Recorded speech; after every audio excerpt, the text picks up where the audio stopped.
It was a warm and sunny day in the quaint little town of Birchwood.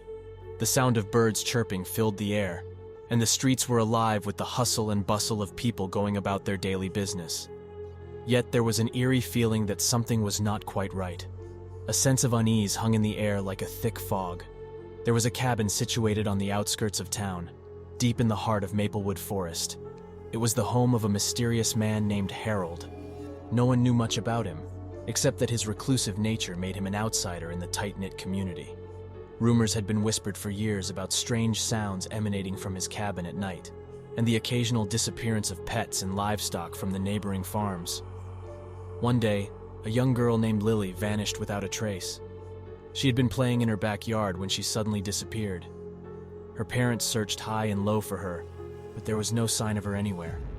Weeks turned into months, and the search for Lily grew colder. But then, one day, a neighbor reported hearing strange noises coming from Harold's cabin. The police were called, and they went to investigate. What they found inside was beyond anything they could have imagined.